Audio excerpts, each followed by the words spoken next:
Hezbollah is a political party, not just a militia movement, not just a political movement, but a political party, part of the Lebanese government, an important part of the Lebanese government. Hezbollah is Lebanon, and Lebanon is Hezbollah. That's the new reality, one that Netanyahu and the Israelis clearly haven't grasped.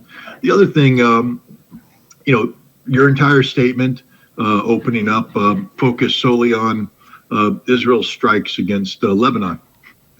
War is a two-way street, buddy. Lebanon, Hezbollah, is striking Israel.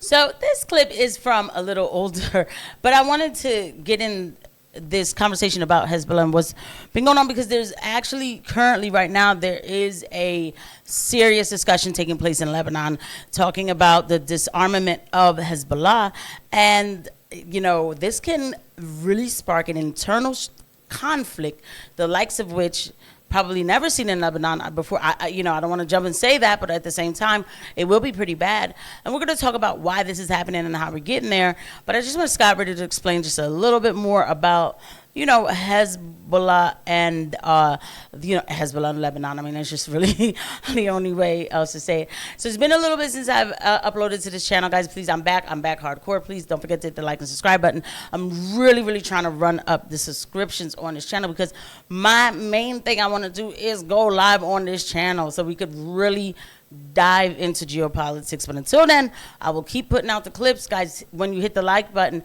it moves the clip through the YouTube, and then people come and watch, and then round and round we go, and then I get more watch hours. Thank you so much to even the one eye that might land on this video. Thank you so much. This is the important fact, because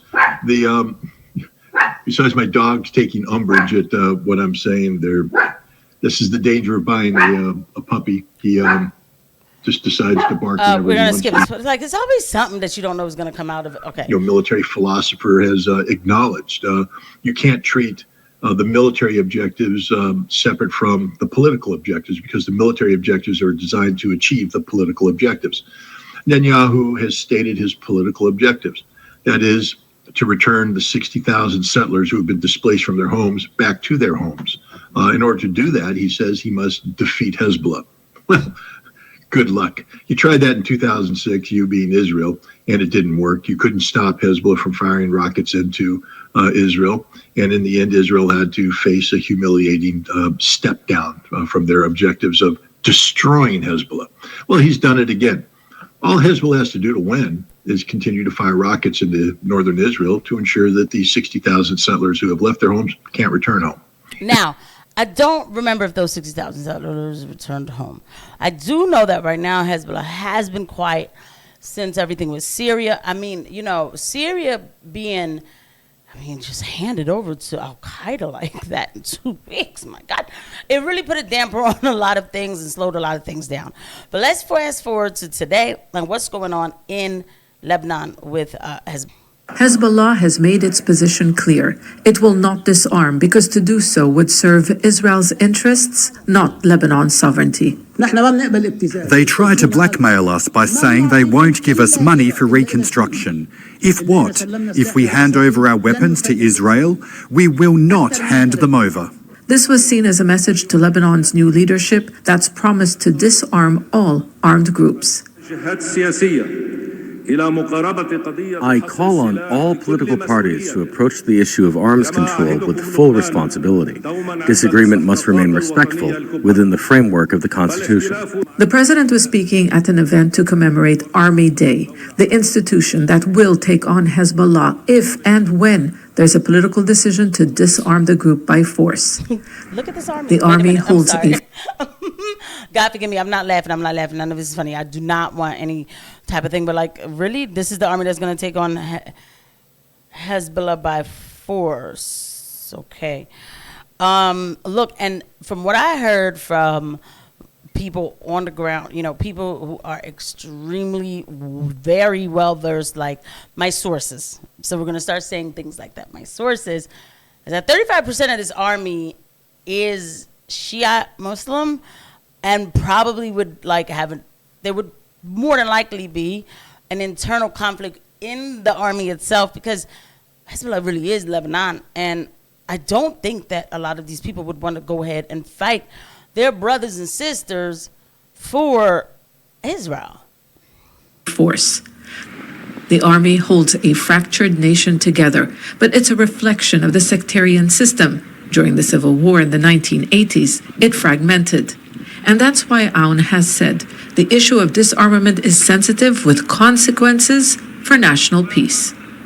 If there's a cost to pay to be able to centralize the weapons with the LAF, with the Lebanese armed forces, better be like that. But everything has been done so far was to avoid any clash with Hezbollah.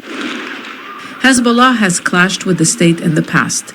In 2008, a government decision to dismantle the group's telecommunication network led to street violence. For years, Hezbollah was the most powerful military and political actor in Lebanon. It may have lost some of its military capabilities in last year's conflict with Israel, but it's not defeated. Hezbollah is still strong in the state because of the monopoly that Hezbollah and Amal have over Shiite representation, as well as the appointment of key figures in all of the state. Sometimes you got to step in and understand that Al Jazeera is talking to, establishment representatives.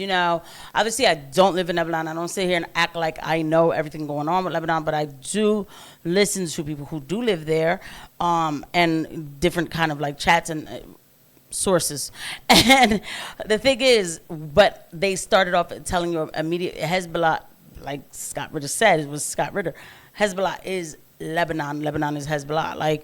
So to even say, because of the Shia representation, it's like, because there's so many of them, that's why this will never go away, because Lebanon is full of this kind of Muslim. It is not even really a discussion, an internal discussion. No, I heard there's even Christians in that group. So, but again, the establishment has to present you with the problem. Never talking about why this thing was birthed in the first place. Israel. Judiciary, military, and otherwise that are politically aligned to them. The group's supporters believe disarmament will have implications for their political standing and security. Lebanon's political landscape and society have long been divided, with differing views on Hezbollah's role and the need for disarmament. The issue has dominated Lebanese politics for decades, but today there is a sense of urgency with increasing international pressure. And increasing military pressure from Israel, which regularly targets Hezbollah despite the ceasefire. The government is now expected to formally commit to disarming Hezbollah, a decision that could at the least ignite a political crisis. In the words of the president, it's a critical time. So even to say that Israel's targeting them, Israel's targeting Lebanon, they want expansion. Whether they're there or not, they're still going to target them.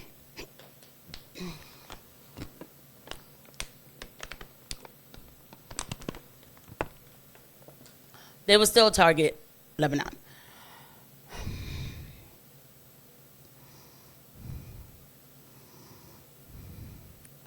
Damn it, man. Okay.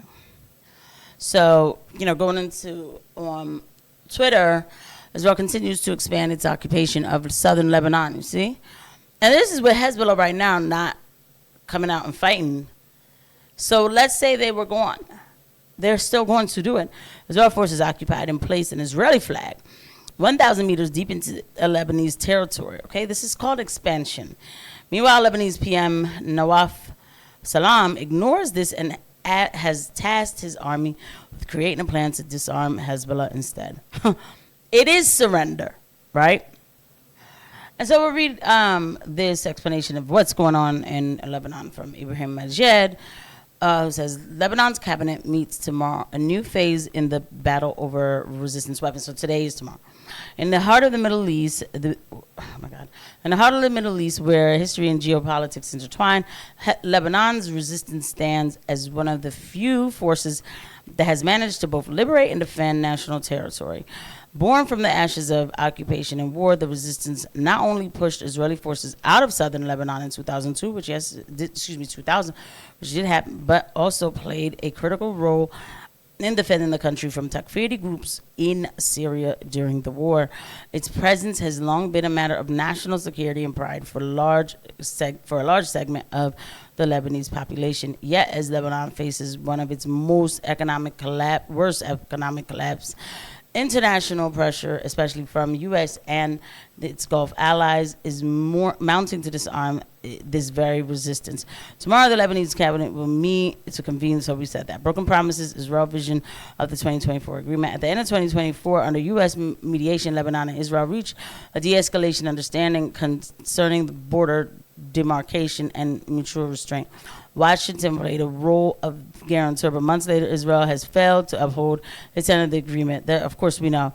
A disarmed army cannot defend a nation. While the call to place all arms under the authority of the Lebanese armed forces may sound reasonable in theory, in practice, it borders on fiction. The LAF is barely allowed to maintain a functional arsenal due to strict U.S. and Western oversight. This is true. Its air force is virtually non-existent, and its ability to counter any Israeli aggression is severely limited, not by lack of will, but by lack of resources and permission. I mean, do you hear that? Permission, right? How can an army forbidden from acquiring the weapons it needs protect a country from the most advanced militaries in the world? Because they want to de-arm. Anyway, U.S. economic pressure as a weapon. Obviously, you know, by tying economic aid, IMF support, and foreign investment to disarmament of the resistance, the U.S. has weaponized Lebanon's suffering. It is true again. Saudi Arabia's financial ultimatum, Riyadh, once more active in Lebanese politics, has returned with a clear message to the political class. No money for reconstruction, no support for it. If you guys are wondering reconstruction, you know, Israel was bombing Lebanon. So, and why do they need money, right? But they're sanctioned by America. So it's just ridiculous. No support for recovery unless the weapons of the resistance are handed over. By leveraging reconstruction aid, Saudi Arabia is using financial blackmail to dictate Lebanon's defense posture. Why the resistance will not disarm. For Hezbollah and its supporters, giving up arms is not just a political decision, it's an existential one. The memory of the occupation and, the continued threats from Israel and the instability in the region all confirm one thing: disarmament without a credible alternative defense strategy would leave Lebanon dangerously exposed. The resistance believes it fills a void the Lebanese state cannot, by design or by foreign constraint. Until that changes, the weapons will remain. And that's the thing, again, like, I mean, when you have to ask permission to fight your actual, like, opponent, like, you have to ask permission, your hands are tied, especially by America. Yeah, well, now you have resistance that comes about, and what people will call, they'll say, non-state actors. Non-state actors. Yeah, because I can't run by these rules when I'm trying to live, but you know, this is what's going on over there, and I just wanted to bring it to you guys. I'll see you guys at the next one. Bye.